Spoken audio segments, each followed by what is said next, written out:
In this class, we're going to focus on developing countries, and mostly we will focus on India, Pakistan, Bangladesh, Indonesia, China, and then we'll come across the Atlantic and focus on Mexico, Brazil, and perhaps a couple more Latin American countries. Then we will move to talk about a few countries in Africa, but not in great detail. Africa is a more involved analysis than I would like to engage in this class. So mainly Latin America and Asia will be the focus. We'll do some comparison and contrast with the industrialized world just to keep things in perspective.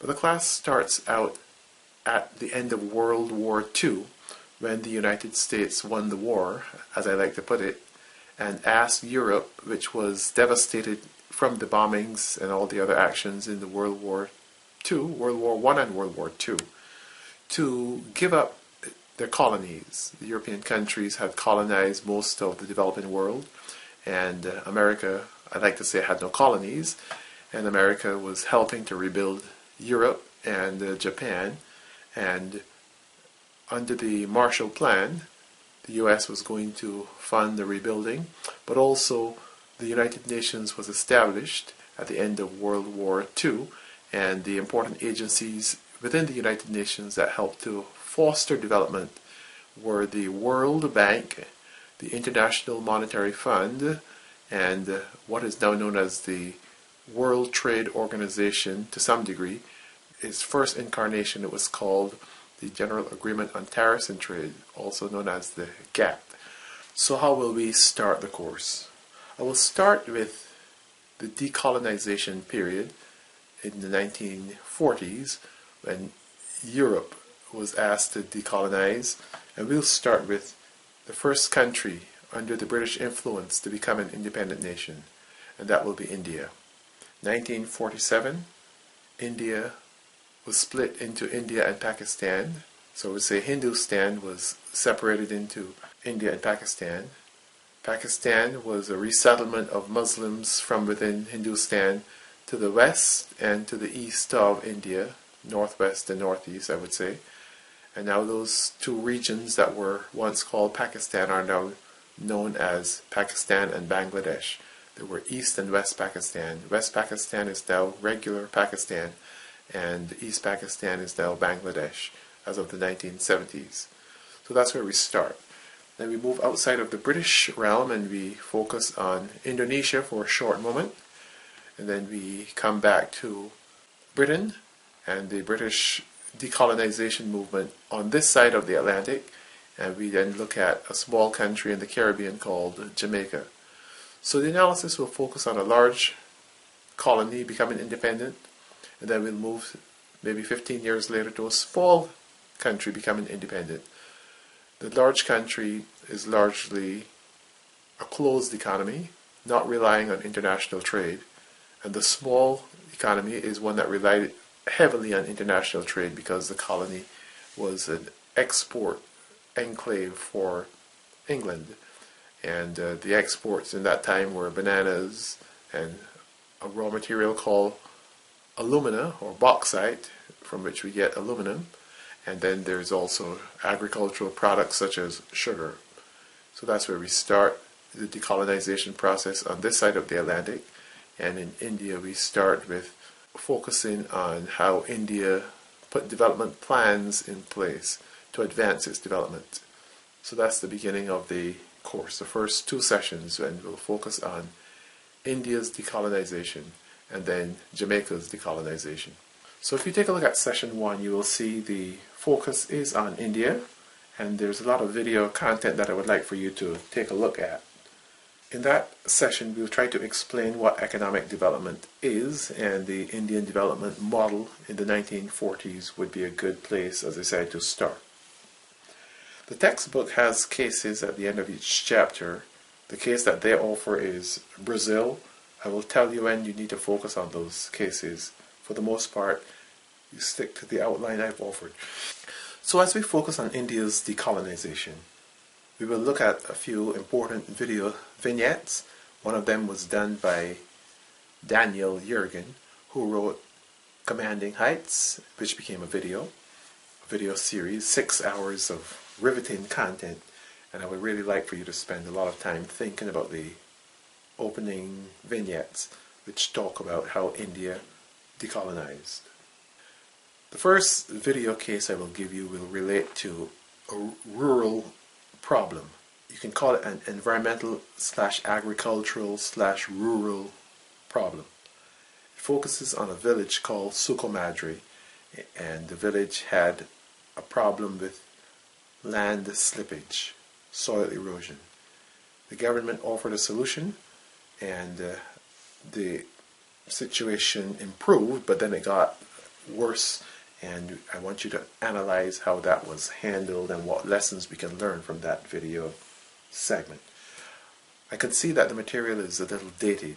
It has been quite a while I've been using this material, but the lessons in a historical context are important lessons, and I really appreciate you spending the time thinking through the development process in a historical context. So as I said, we're going to start with World War II and work our way up maybe to the 20th century. After I focus on that Indian village called Sukomadri, I'll then focus on a comparison and contrast between rural India and urban India, because urban India is developing very fast, but rural India is not really developing that fast. What we will then see occurring is that people who want opportunities leave the rural area and head towards the urban area. And by the end of the semester, we will talk about the urban unemployment problems that India has. After we get done with comparing and contrasting India and Jamaica, we're going to switch focus to China. India and China are the countries in the world with the two largest populations. I'd say certainly 40% of the world's population lives in these two countries. We'll talk more about the population levels and the population dynamics over the semester. But as we move the comparison from India, Jamaica to India, China, we're going to focus on two countries that are trying to develop, one using a democratic approach and the other using a communist approach. Under the communist system, the government has full control, and that obviously changes how things work compared to a democracy. Now, even though India is called the largest democracy in the world, I would say that there are times that India does not act like a democracy. So even though we are making that political / governmental comparison, we will see that there are times that the Indian government acted more in a socialist manner and actually was acting more like China in terms of planning the economic development. So clearly, a large portion of our class is going to talk about the lives of poor people. We will spend some time defining poverty and looking at poverty in a more global context. We'll ask questions about how individuals rise out of poverty and what the challenges are, not only at the individual level but also at the national level. As you plan your economy's development, how can you plan to pull the nation out of poverty? What are the roots to economic growth and prosperity? You may be familiar with Adam Smith's inquiry into the wealth of nations, where he asked that question. Wealth of Nations is considered the first classic that helped to define the field of economics in 1776 when it was published. So we've had 200 plus years of theorizing about how to grow economies and get them out of poverty. When we talk about Jamaica, we'll talk about a trade-related model of economic growth. And when we talk about India and China, we'll talk about a development that is more internally driven. One of the things we'll say about most of these developing countries is that they have an abundance of labor and a shortage of physical capital. Capital is a nebulous concept in economics. It is generally everything that's not labor at some level and not land. So we talk about three main resources: land, labor, and capital. And anything that embodies labor to help us in the future to save labor will be considered capital. So a computer might be considered capital, a tractor might be considered capital, a car might be considered capital. The camera I'm using is considered capital. So there are many forms of capital, physical capital, things that help us to advance the production process. And we combine labor with these capital units to produce even more. So one of the first models we will focus on is a model of economic development that focuses on how to accumulate more capital so that the economy can grow itself out of poverty. That one sector model is often referred to as the Harrod-Domar model because of the two economists who developed it, Harrod and Domar.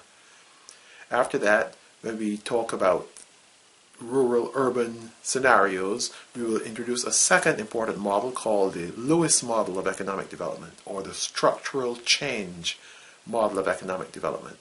This model will talk about transferring resources from rural areas to urban areas to watch how that helps the economic development process. The germ of the idea, according to Lewis, is that workers in the rural area do not operate in the same way that workers in an urban area operate. The urban area has what we call capitalists, individuals who are organizing the labor in a way that they can make a profit as they produce whatever they are producing for the economy. The thinking in the rural area is more traditional, and the principle of marginalism or marginal economics is not assumed to apply. So for example, if you have more workers available, they will go to work in the fields and produce more agricultural output. The downside is that sometimes the marginal contribution of the last worker is very low, in which case if the worker could be transferred to the urban area where his or her marginal productivity would be higher, then society would be better off with that individual relocating to the urban area to assist the economy's economic growth and development. So there we have it, an introduction to the course where we start by focusing on a few countries. Then we ask questions about the resources that are available in these countries and how we can combine these resources in various ways to advance what we call economic growth. Now, mind you, we have to come up with a definition of economic development. And economic development is more than economic growth. Yes, growth is important, but the way I will define economic development and the way many textbook authors have defined it, it is more than growth. It is growth plus the structural change in the economy that causes us to move away from traditional low productivity activities into modern high productivity activities, so that individuals are transferring themselves out of low wage and low skilled activities into higher wage and higher skilled activities. So that economic transformation, changing the economy from a rural based agricultural or mining or primary products related economic driver to a modern economic driver. There are many questions as to whether when you put these resources in the manufacturing sector, if it will definitely bring about economic development. So that's a question we will also look at. So a definition of economic development is very important, and we say it's more than growth. I say the definition we will most likely use is growth plus structural change, but growth that reduces the income inequality in society, starting with the idea that the incomes are skewed towards a few rich individuals who make the policies and control for whatever historical reasons. We'll have a situation where more and more people are moving out of poverty into higher income earning categories, and that's supposedly a good thing for the society. So again, we start with India. We look at India's rural problems. We make a comparison, contrast between rural India and urban India. Then we talk about Jamaica the next session, and Jamaica is a small island, so we might just say it's urban. Regardless, it is so hard to define it as either rural or urban, but we'll discuss Jamaica in a trade-related context. So we bring in the trade variables, the exporting and the importing aspects in that particular country. And as I said, we go back to China, and we do the India-China comparison contrast to see how the political systems affect the economic development. Mind you, I should say that China is growing faster than India, and that could be understood because China is managing its development whereas India is allowing the market forces, I think, to determine how resources get allocated or misallocated. As we discuss trade and Jamaica, we will spend a lot of time discussing the banana situation, and the banana case will come up. It's a very important historical case, and if I can give you a quick snippet into where that is going, my version of the story is that American fruit companies moved their production to Latin American countries, bought large tracts of land in Central America and South American countries, and planted various types of fruit. We'll start with United Fruit, aka Chiquita, producing bananas in Central America and seeing the Europeans buying Caribbean bananas at a premium price, but not buying the Latin American bananas at the same price. So the historical explanation for why Europe is buying these bananas from the Caribbean at a higher price will need to be brought in. Very quickly, after the end of World War II, when decolonization was taking place, Britain did not have anything to give to its ex-colonies as they were setting them free, allowing them to pursue political independence. So what Britain did was allow these countries to continue to export whatever they were exporting after they became independent. So in the case of Jamaica, for example, let's stay with bananas for a while. Jamaica was exporting bananas to England, partly because England had set up this trading arrangement when Jamaica was still a colony. How do we fast forward after political independence? Because, as I said, Britain had nothing to give in terms of a golden handshake. Britain offered to continue to buy Jamaican bananas and Caribbean bananas at a premium price.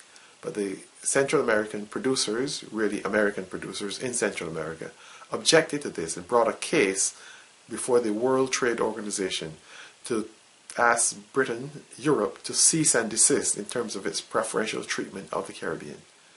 So that is the beginning of the end of agriculture in the Caribbean, because the preferential trading arrangements that these countries had with Europe were now being dismantled thanks to the World Trade Organization. So there you have it, the opening of the course, 3 countries and the topic of poverty. So that'll take us to the first midterm exam, 3 countries plus poverty. A lot of other topics will come up as well, but if you take a look at the first exam study guide, you'll get a sense as to what you need to know as you prepare for that first exam. So that's it for now, and I hope that we have a happy time with this course, that we can make good progress and learn a lot. Please feel free to contact me if you have any questions.